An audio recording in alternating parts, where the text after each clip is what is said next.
क्षितिज educational channel को स्वागत। आज आम ओडिया ग्रामर पद निर्णय विषय पढ़ा। पद निर्णय। 1 नंबर पद क्या कहुए। शब्द उपयुक्त अर्थ बहन करी अविभक्तियुक्त होई वाक्यर व्यवहृत हेले ताहाकू पद कहुए। यथा रमेश घर को जाऊँगी। पद केते प्रकार। पद 5 प्रकार। विशेष्य, विशेषण, सर्वनाम, अव्यय, क्रियापद। मेन हूँ पद केते प्रकार कहले 5 प्रकार। विशेष्य क्या कहती। वाक्यर व्यवहृत पद कौन नाम को बुझाउथिले ताहाकू विशेष्य पद कहती। एही नाम कौन निर्दिष्ट व्यक्ति, स्थान, जाति, गुण बा क्रिया होई पारे।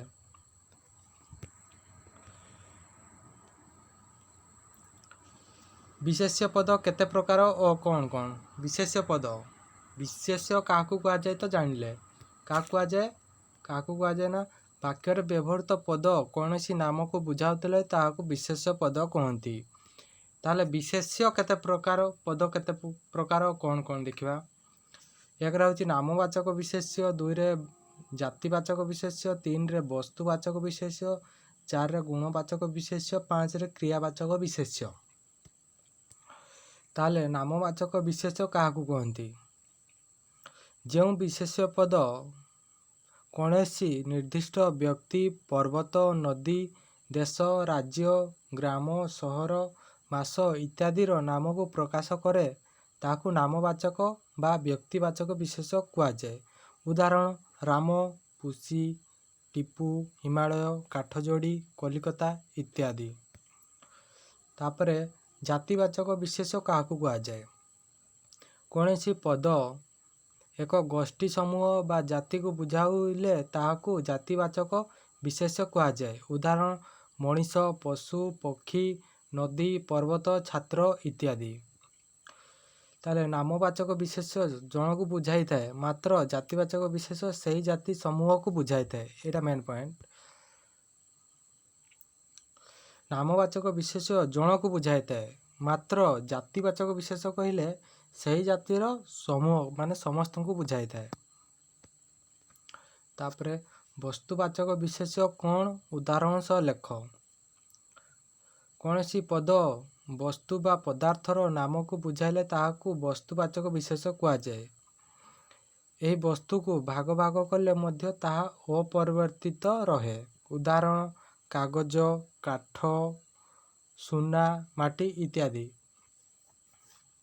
जातिवाचक और वस्तुवाचक विशेष मध्य केतेक समानता थिबा भली प्रतीयमान हेउथिले मध्य वैषम्य रही थाए। जेपरी बहीटी जातिवाचक मात्र कागज वस्तुवाचक, कारण बहीटी खंड खंड हेबा परे कागजरे परिणत होई थाए, किंतु कागज खंड खंड हेबा परे कागज नाम को ही बहन करिथाए। जेपरी जातिवाचक वस्तुवाचक देखिदवा मुदी सुना, पाउंजी रूपा, हांडी माटी, टेबुल काठ। तापरे गुणवाचक विशेष्य पद क्या कहती, उदाहरण सह उल्लेख कर। गुणवाचक विशेष्य जो पद अन्य काहारी गुण बा अवस्था को न बुझाई गुण बा अवस्थार नाम को बुझाए ताहाकू गुणवाचक विशेष्य कहती। व्यक्तिवाचक, जातिवाचक, वस्तुवाचक विशेष को स्पर्श करी हुए, मात्र गुणवाचक विशेष को केवल अनुभूत करी हुए, अनुभव करी हुए।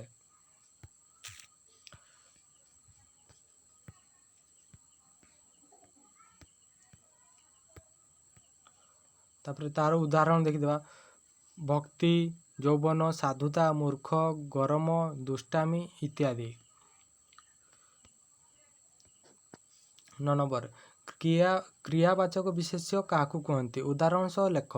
क्रियावाचक विशेष्य जो पद कौन से निर्दिष्ट क्रिया बा कार्यर नाम को बुझाए ताकू क्रियावाचक विशेष्य कहुए। खाइबा, पीबा, गाइबा, गमन, सेवा इत्यादि। जोठारे क्रिया संपादन करा जाए ताकू क्रियापद कहुए, विशेष्य नुहे। 10 नंबर विशेषण पद क्या कहती, उदाहरण सह लेख। विशेषण पद ବାକ୍ୟ ମଧ୍ୟରେ ଯେଉଁ ପଦ ବିଶେଷ୍ୟ ପଦର କିମ୍ବା ବାକ୍ୟାଂଶର ଗୁଣ, ଅବସ୍ଥା, ସଂଖ୍ୟା, ପରିମାଣ ଇତ୍ୟାଦିକୁ ପ୍ରକାଶ କରେ ସେହି ପଦଗୁଡ଼ିକୁ ବିଶେଷଣ ପଦ କୁହାଯାଏ। ଉଦାହରଣ ଦେଖିଦେବା। ଜ୍ଞାନୀ ବ୍ୟକ୍ତି, ଜ୍ଞାନୀଟା ହେଉଛି ଗୁଣବାଚକ। ଦଦରା ନାବ, ଅବସ୍ଥା ସୂଚକ, ଏଇଟା ଗୋଟେ ଅବସ୍ଥା ଦଦରାଟା। ଚାରୋଟି ସେଓ, ଏଇଟା ହେଉଛି ସଂଖ୍ୟାବାଚକ, ଚାରିଟା ସଂଖ୍ୟା। ଚିମୁଟାଏ ଲୁଣ, ପରିମାଣବାଚକ, ଏଇଟା ହେଉଛି ଚିମୁଟା ହେଉଛି ପରିମାଣ। ରେଖାଙ୍କିତ ପଦଗୁଡ଼ିକ ବିଶେଷଣ ପଦ ଅଟନ୍ତି। ଯଥାକ୍ରମେ ଜ୍ଞାନୀ, ଦଦରା, ଚାରୋଟି, ଚିମୁଟାଏ ବିଶେଷ୍ୟ ପଦଗୁଡ଼ିକୁ ବିଶେଷିତ କରୁଛି। ବିଶେଷିତ କରିବାର ଅର୍ଥ ଅନ୍ୟ ପଦ ସମ୍ପର୍କରେ କିଛି କହିବ। ବିଶେଷଣ ପଦ ବିଶେଷ୍ୟ ପଦର ଅର୍ଥକୁ ସଂକୁଚିତ କରେ। ଉଦାହରଣ, ଗାଈ ଚରୁଛି। ଏହି ବାକ୍ୟରୁ କି ପ୍ରକାର ଗାଈ ତାହା ଜାଣି ହେଉନାହିଁ। କସରା ଗାଈ ଚରୁଛି।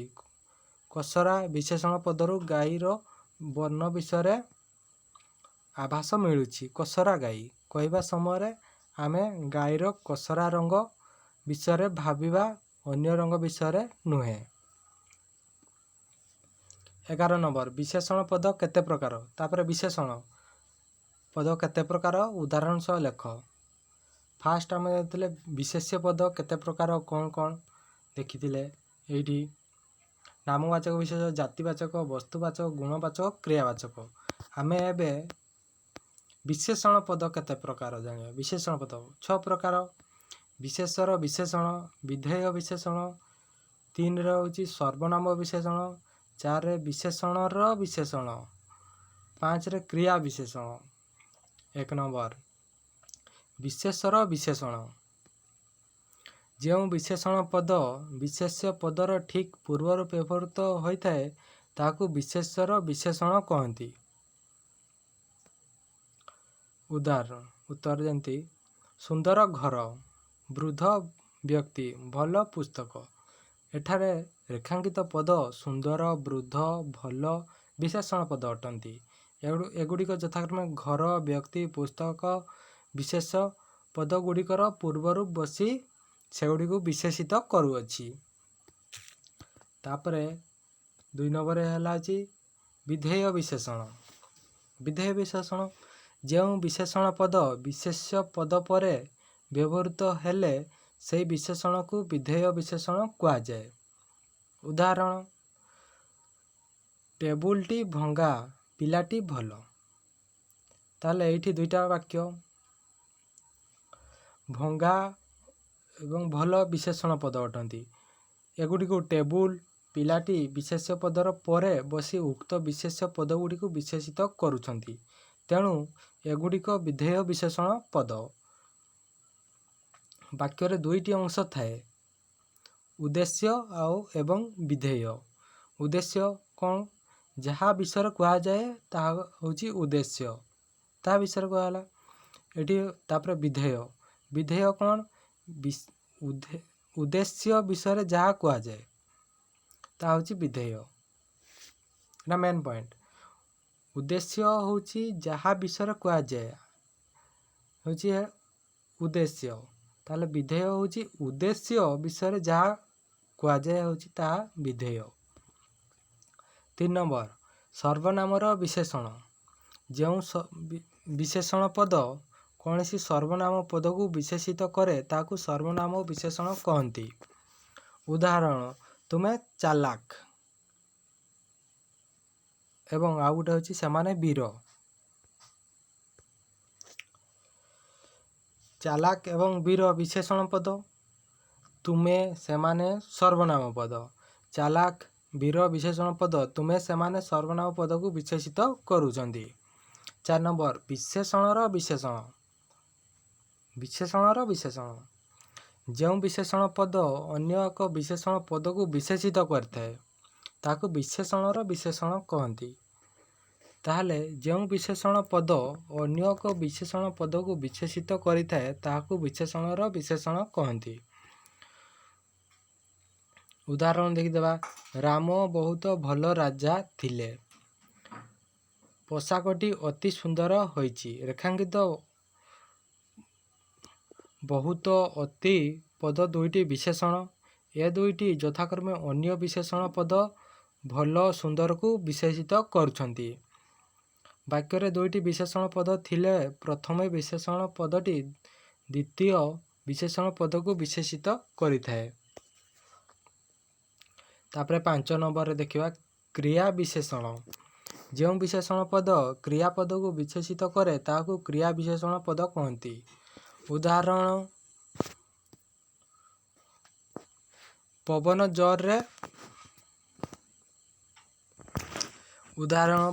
ଜୋରରେ ବହୁଛି, ହରିଣ ବେଗରେ ଦୌଡ଼ୁଛି, ତୁମେ କୌଶଳରେ ଥିବ। ଏଇ 3ଟା ଉଦାହରଣ।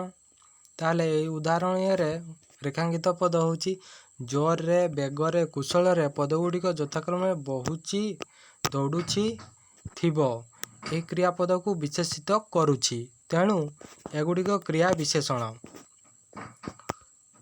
କ୍ରିୟା କିପରି ଭାବରେ ହୁଏ ତାହା କ୍ରିୟା ବିଶେଷଣ ପଦରୁ ଜାଣି ହୁଏ। ସେ ପଡ଼ିଗଲା, ସେ ଜୋରରେ ପଡ଼ିଗଲା। ଜୋରରେ ପଦରୁ ପଡ଼ିବାର ସ୍ଥାନଟି ଜଣାପଡ଼ୁଛି। 6 ନମ୍ବର। ତାହେଲେ 6 ନମ୍ବର ହେଉଛି ଅବୟର ବିଶେଷଣ। ଅବୟର ବିଶେଷଣ। ଯେଉଁ ବିଶେଷଣ ପଦ ଅବୟକୁ ବିଶେଷିତ କରେ ତାହାକୁ ଅବୟର ବିଶେଷଣ କୁହାଯାଏ। ଯେଉଁ ବିଶେଷଣ ପଦ ଅବୟକୁ ବିଶେଷିତ କରେ ତାହାକୁ ଅବୟର ବିଶେଷଣ କୁହାଯାଏ। ତାହେଲେ ଏହାର ଉଦାହରଣ ଦେଖିଦେବା। ବିରାଡ଼ିଟି ଠିକ୍ ଯେମିତି ବାଘ। ଠିକ୍ ବିଶେଷଣ ପଦ। ଏହା ଯେମିତି ଅବୟକୁ ବିଶେଷିତ କରୁଛି। ବେଳେବେଳେ ବିଶେଷ୍ୟ ପଦ ବିଶେଷଣ ରୂପେ ବ୍ୟବହୃତ ହୁଏ। ସୁନା ଚୁଡ଼ି, ଏଠାରେ ସୁନା ବିଶେଷ୍ୟ, ମୁଦି ବିଶେଷ୍ୟ। ଏହା ଚୁଡ଼ି ପୂର୍ବରୁ ବ୍ୟବହୃତ ହୋଇ ବିଶେଷଣ ରୂପେ କାର୍ଯ୍ୟ କରୁଛି। ଖରେ ଦେଖିଦେବା। କ୍ରିୟାପଦରୁ ମଧ୍ୟ ବିଶେଷଣ ପଦ ସୃଷ୍ଟି ହୋଇଥାଏ। କ୍ରିୟାପଦରୁ ବିଶେଷଣ ପଦ ସୃଷ୍ଟି ହୋଇଥାଏ। ଯଥା ଉଡ଼ନ୍ତା ପକ୍ଷୀ, ଶୋଇବା ପିଲା ଉଡ଼ନ୍ତା, ଶୋଇବା ବିଶେଷଣ ପଦ। ଏଗୁଡ଼ିକୁ କ୍ରିୟାରୁ ଜାତ ବିଶେଷଣ କୁହାଯାଏ। ତାପରେ 7 ନମ୍ବର ତୁଳନାତ୍ମକ ବିଶେଷଣ। ଯେଉଁ ବିଶେଷଣ ପଦକୁ ତୁଳନା କରାଯାଏ ତାହାକୁ ତୁଳନାତ୍ମକ ବିଶେଷଣ କୁହାଯାଏ। ଯେଉଁ ବିଶେଷଣକୁ ତୁଳନା କରାଯାଏ ତାହାକୁ ତୁଳନାତ୍ମକ ବିଶେଷଣ କୁହାଯାଏ। ଉଦାହରଣ ଦେଖିଦେବା। ବିଶେଷଣ ତର ପ୍ରତ୍ୟୟ, ତମ ପ୍ରତ୍ୟୟ ଅଛି। ଏଠି ହେଉଛି ସୁନ୍ଦରର ସୁନ୍ଦରତର, ତାପରେ ତମର ହେଉଛି ସୁନ୍ଦରତମ ହେଇଯିବ। ବୃହତର ବୃହତ୍ତର, ବୃହତ୍ତମ ହେଇଯିବ। ପ୍ରିୟର ପ୍ରିୟତମ, ପ୍ରିୟତର ହେଇଯିବ। ଏଟା ସେମିତି ଉଦାହରଣ। 8 ନମ୍ବର ସଂଖ୍ୟାବାଚକ ଓ ପୂରଣବାଚକ ବିଶେଷଣ। ସଂଖ୍ୟାବାଚକ ବିଶେଷଣ, ପୂରଣବାଚକ ବିଶେଷଣ।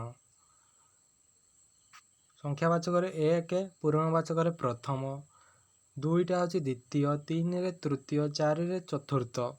ସଂଖ୍ୟାବାଚକ ଶବ୍ଦ ସମଷ୍ଟିକୁ ବୁଝାଉଥିବା ବେଳେ ପୂରଣବାଚକ ଶବ୍ଦ ଗୋଟିଏ ବୁଝାଏ। ଉଦାହରଣ, ଆମର 5ଟି ଗାଈ ଅଛି, ରାମ ଶ୍ରେଣୀରେ ଦ୍ୱିତୀୟ ହୋଇଛି। ଏଟା ହେଉଛି ଉଦାହରଣ। 12 ନମ୍ବର ହେଉଛି ଅବୟ ପଦ କାହାକୁ କୁହନ୍ତି ଉଦାହରଣ ସହ ଲେଖ।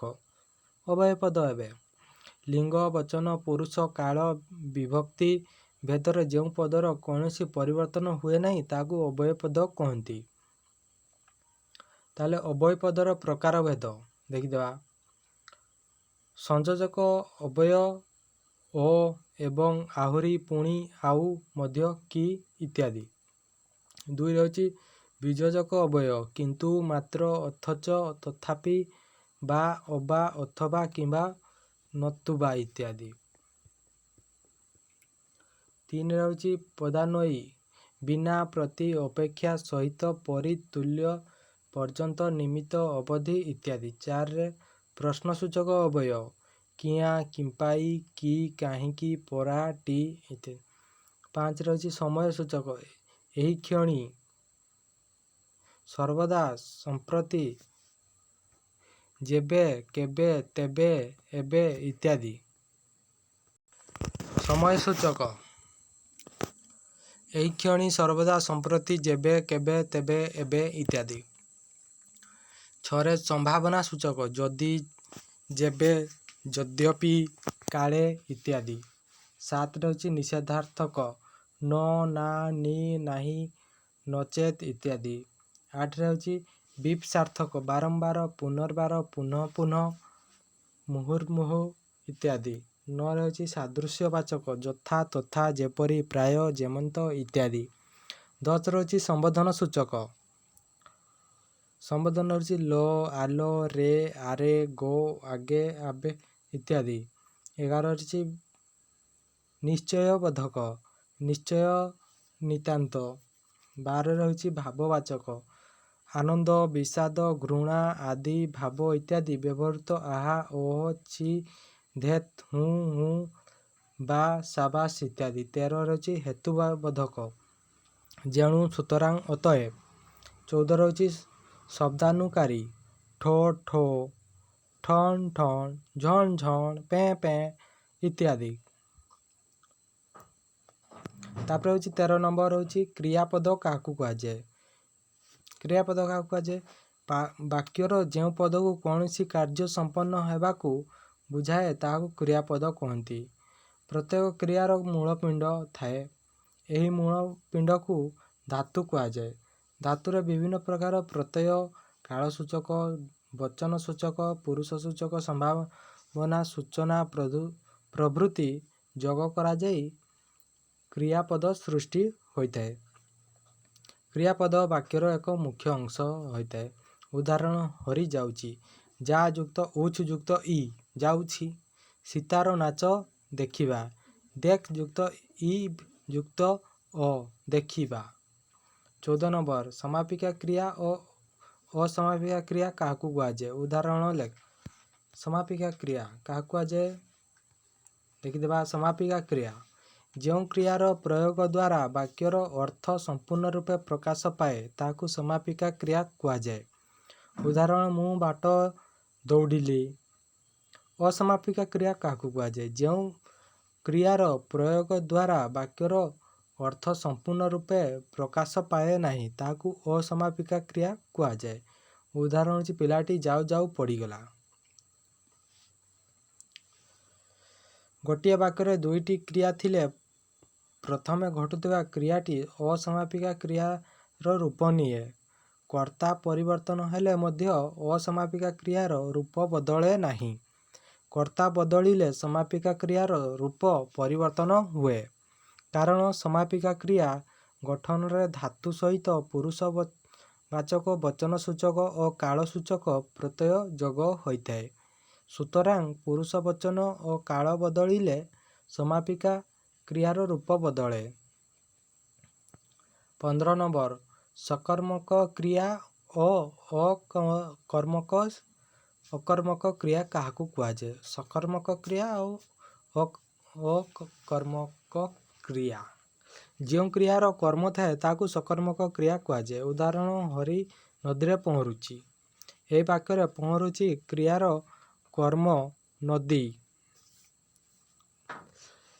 ଯେଉଁ କ୍ରିୟାର କର୍ମ ନଥାଏ ତାହାକୁ ଅକର୍ମକ କ୍ରିୟା କୁହାଯାଏ। ଉଦାହରଣ ପିଲାଟି ନାଚୁଛି। ନାଚୁଛି। 16 ନମ୍ବର ଦ୍ୱିକର୍ମକ କ୍ରିୟା କାହାକୁ କୁହନ୍ତି? ଉଦାହରଣ ଲେଖ। ଯେଉଁ କ୍ରିୟାର ଦୁଇଟି କର୍ମ ଥାଏ ତାହାକୁ ଦ୍ୱିକର୍ମକ କ୍ରିୟା କୁହାଯାଏ। ଦୁଇଟା କ୍ରିୟା ଥାଏ। ସୀତା ରୀତାକୁ ସର୍କସକୁ ନେଲା। ଶିକ୍ଷକ ଛାତ୍ରକୁ ପ୍ରଶ୍ନ ପଚାରିଲେ। ନେଲା କ୍ରିୟାର ଦୁଇଟି କର୍ମ, ରୀତାକୁ ସର୍କସକୁ। ସେହିପରି ପଚାରିଲେ କ୍ରିୟାର ଦୁଇଟି କର୍ମ, ଛାତ୍ରକୁ କ'ଣ ପଚାରିଲେ ନା ପ୍ରଶ୍ନ। ତେଣୁ ନେଲା ଓ ପଚାରିଲେ କ୍ରିୟା ଦୁଇଟି ଦ୍ୱିକର୍ମକ କ୍ରିୟା। 17 ନମ୍ବର ମିଶ୍ର କ୍ରିୟା ଓ ଅମିଶ୍ର କ୍ରିୟା କାହାକୁ କୁହାଯାଏ? ଉଦାହରଣ ଲେଖ।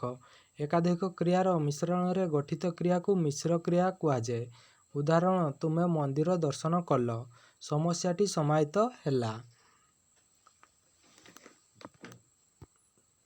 ଏଠାରେ ଦର୍ଶନ କର ଦୁଇଟି ପଦର ସମାହାର।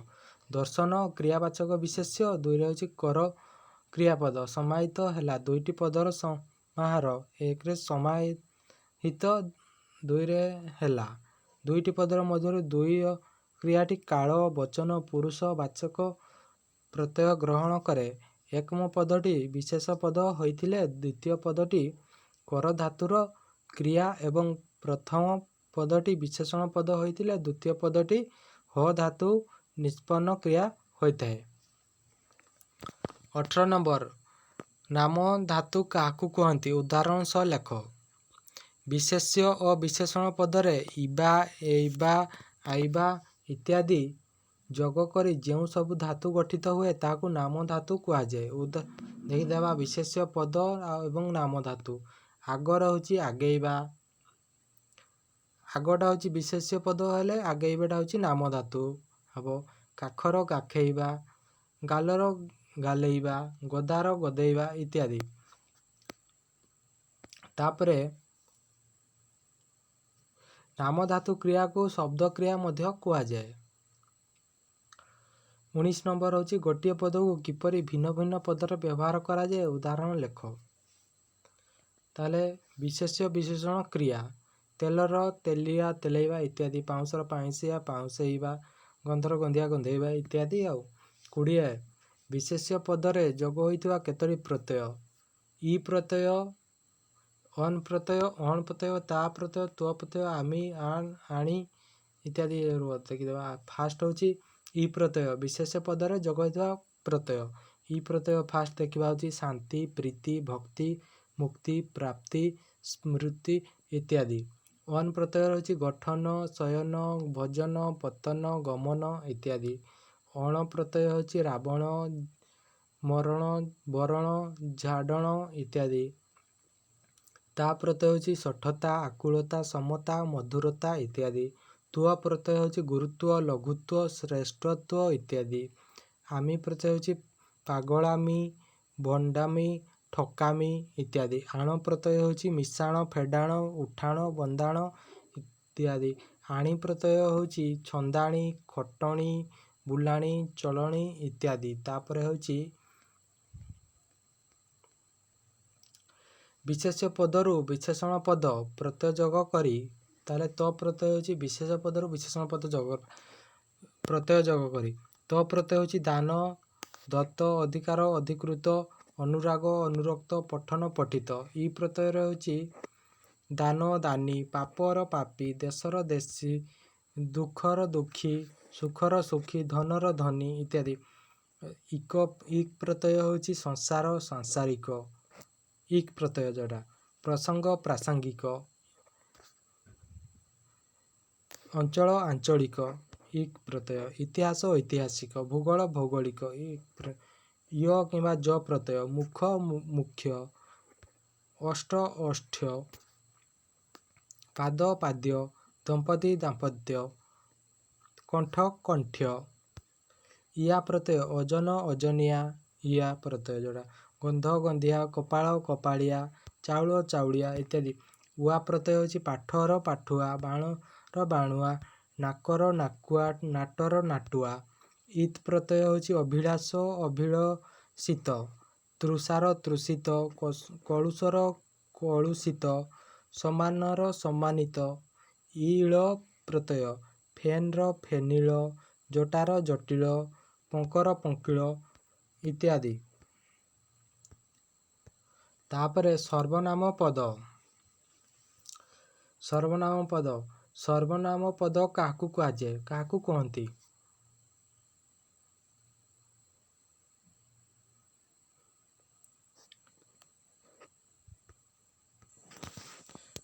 ଯେଉଁ ପଦ ବିଶେଷ ପଦ ବା ନାମ ବଦଳରେ ବ୍ୟବହୃତ ହୁଏ ତାହାକୁ ସର୍ବନାମ ପଦ କୁହାଯାଏ। ଉଦାହରଣ ହରି ସ୍କୁଲକୁ ଯାଉଛି, ସେ ସ୍କୁଲରୁ 4ଟା ବେଳେ ଫେରିବ। ଏଠାରେ ହରି ନାମବାଚକ ବିଶେଷ୍ୟ ବଦଳରେ ସେର ବ୍ୟବହୃତ କରାଯାଇଛି। ସର୍ବନାମ ପଦର ପ୍ରକାର ଭେଦ। ସର୍ବନାମ ପଦ ଦୁଇ ପ୍ରକାର। ଏକ ରହୁଛି ପୁରୁଷବାଚକ। ପ୍ରଥମ ପୁରୁଷ ମୁଁ, ଆମ୍ଭେ, ମୋ, ମୋତେ, ଆମ୍ଭେମାନେ ଇତ୍ୟାଦି। ଦ୍ୱିତୀୟ ପୁରୁଷ ହେଉଛି ତୁ, ତୁମ୍ଭେ, ଆପଣ, ତୁମ୍ଭେମାନେ, ତୁମ, ତୋ ଇତ୍ୟାଦି। ତୃତୀୟ ପୁରୁଷ ରହିଛି ସେ, ସେମାନେ ଇତ୍ୟାଦି। 2 ରହୁଛି ନିର୍ଦ୍ଦେଶବାଚକ। ଏହି, ଏହା, ତାହା। 3 ରହୁଛି ଅନିଶ୍ଚୟ ବାଚକ। କେହି, କିଛି ଇତ୍ୟାଦି। 4 ହେଉଛି ସମ୍ବନ୍ଧବାଚକ ସେ, ଯେ, ଯେତେ, ତେତେ, ସେତେ। 5 ହେଉଛି ପ୍ରଶ୍ନବାଚକ କ'ଣ, କିଏ, କେଉଁଠି ଇତ୍ୟାଦି। 6 ହେଉଛି ଆତ୍ମବାଚକ ନିଜେ, ଆପେ ଇତ୍ୟାଦି। ଆଜି ଏତିକି। ଆଜି କ'ଣ ପଢ଼ିଲେ ନା, ଫାଷ୍ଟ ହେଉଛି ଆଜି ଆମେ ପଦ ନିର୍ଣ୍ଣୟର ପଦ ପୁରା ଫୁଲ୍ କୋର୍ସ ପଢ଼ିଦେଲେ। ଆର ଭିଡ଼ିଓରେ ବିଶେଷ୍ୟ ଓ ବିଶେଷଣ ପଢ଼ିବା। ଆଜି ଆମେ ପଦ ନିର୍ଣ୍ଣୟ ପଢ଼ିଲେ। ପଦ ନିର୍ଣ୍ଣୟ, ପଦ କାହାକୁ କୁହାଯାଏ, ପଦ କେତେ ପ୍ରକାର, କ'ଣ କ'ଣ ଇତ୍ୟାଦି ଇତ୍ୟାଦି। ପର ଭିଡ଼ିଓରେ ଆମେ ବିଶେଷ୍ୟ ଏବଂ ବିଶେଷଣ ବିଷୟରେ ପଢ଼ିବା। ରହିଲି, ଧନ୍ୟବାଦ।